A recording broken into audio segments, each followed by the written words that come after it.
having concentrated on little patches on the fuselage, we've now got to do a complete replacement of a large piece of ply on the top of the fuselage, and we haven't got one piece of ply that's big enough to do the whole job, so we're going to have to joint it in two parts.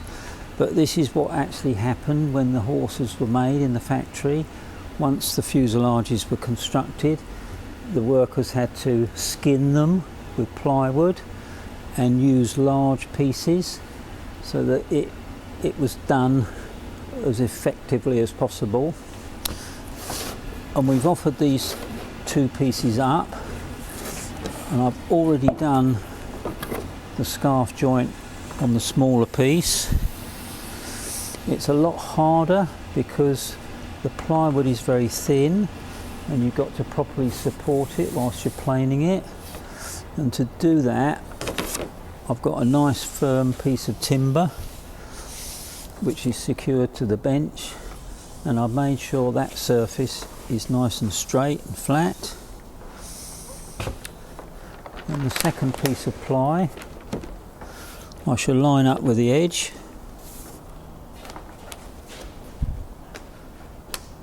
We'll staple it in position.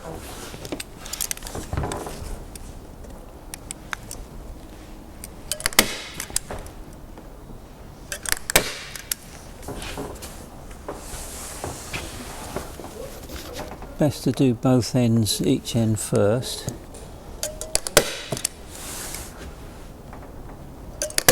Maybe 4 to 6 inches.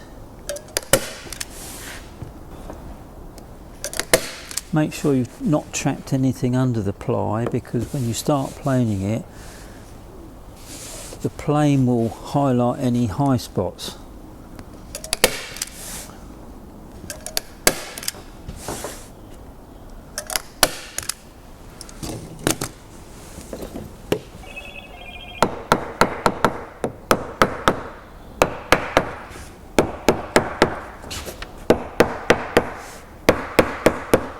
I've had to put little packing bits under the bit of wood because the bench is sort of hollow, so this all helps keeping the bit of wood nice and straight. Now I've measured the width of the scarf joint I've put on the first piece, and I've now transferred the similar width to the second piece. It's just under 20mm or 3/4 of an inch. Originally, when the horses were built, I think they had to be at least an inch, but we haven't got enough material to do that because we're a bit short in the width of the ply. So we've narrowed it down, but that should be enough for the glue to take.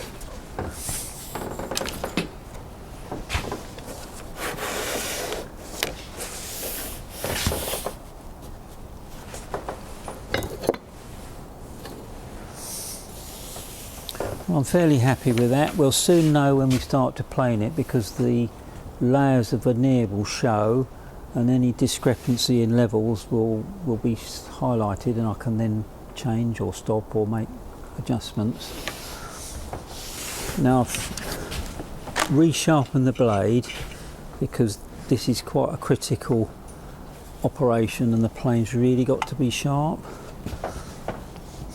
And again, I'm not going to plane straight, I'm going to slice it, because again the plane will follow any minor variances in the wood, but also it will cut the ply better.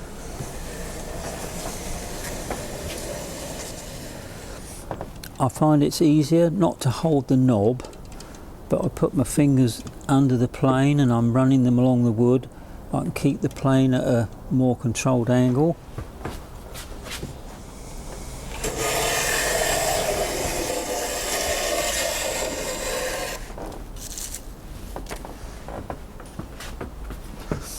And when I think back when the horses were made, somebody was probably doing this all day, every day.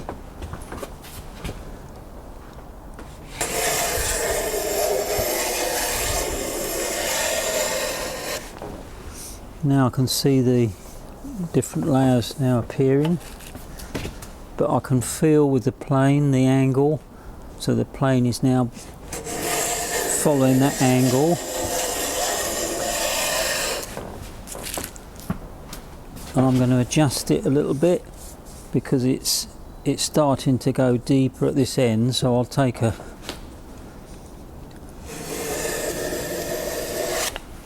short shaving in the middle to equal it up as we go along.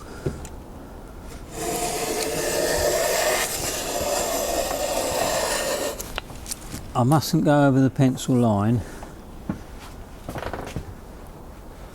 See, it needs a little bit more out the middle. I'm perhaps going to not quite take so much off.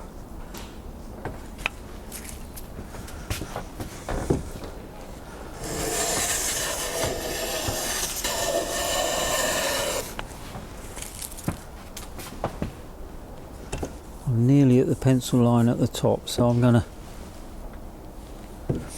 perhaps angle it slightly.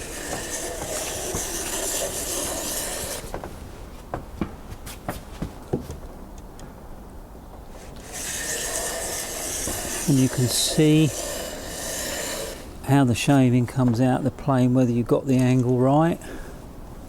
Removing perhaps too much off the bottom edge, but it's a bit of a compromise. I think I'm going to perhaps leave it there, but you can see that now the two should match up. And then when the glue's applied and it's stapled through, the two bits of ply will be one and they'll be level. And that was the objective when the fuselages were made, that there was no air resistance as they were flying. It was almost as if it was just one level of ply.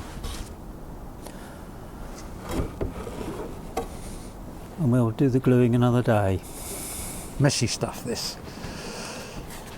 You mustn't let it go on your hands.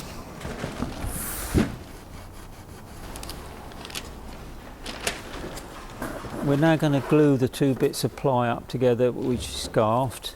The important thing is to protect the surfaces we don't want to glue, and we put an underneath shiny layer of plastic, and both sides of the scarf joint are going to be glued. We've got a nice flat surface underneath that we're going to staple into, and we've prepared strips already to go on the top surface, and we'll be stapling through the strips once the joint is introduced together, and the staple should then hold it securely. The glue will take quite a few days to go off because the weather's quite cold. Yeah, that's the strip, which we put sellotape on each side so that once the glue is set, the staples can be removed and the strip will just come off quite cleanly. What we don't want to do is the whole thing just be bonded together as a great big lump.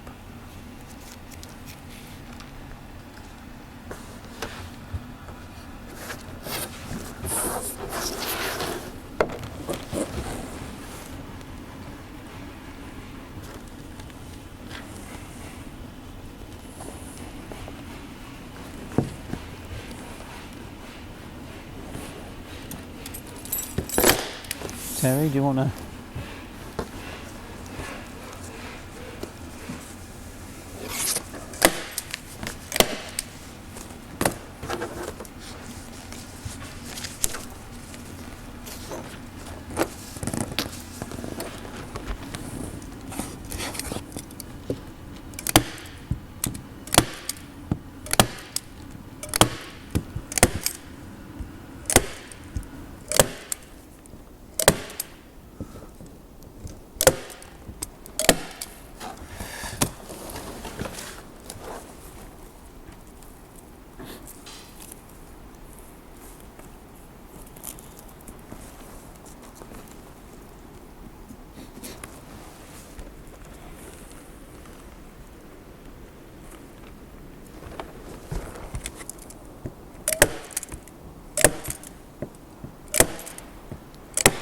When the horses were originally done, this must have been quite a lengthy process. I don't know how they glued these together at the time, because they didn't do it with staple guns like we do now, so I'm not sure how they actually clamped everything together. Was it set off with heat, Terry? It would have been helped, I'm sure, by radio frequency or something.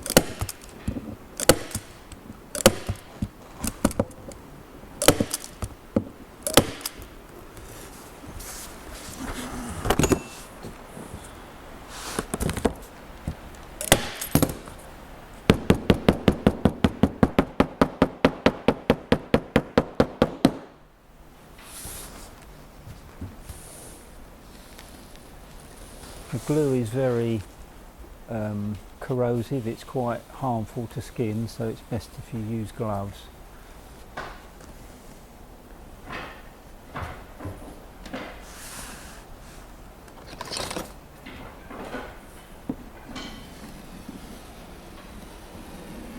And when it dries, it dries like a glass hard material, so it's best if you can sort of clean off any surplus that oozes out of the joint.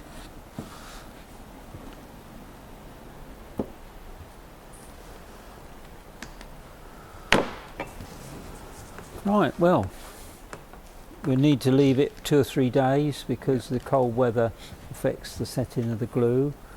But that's a good stage done.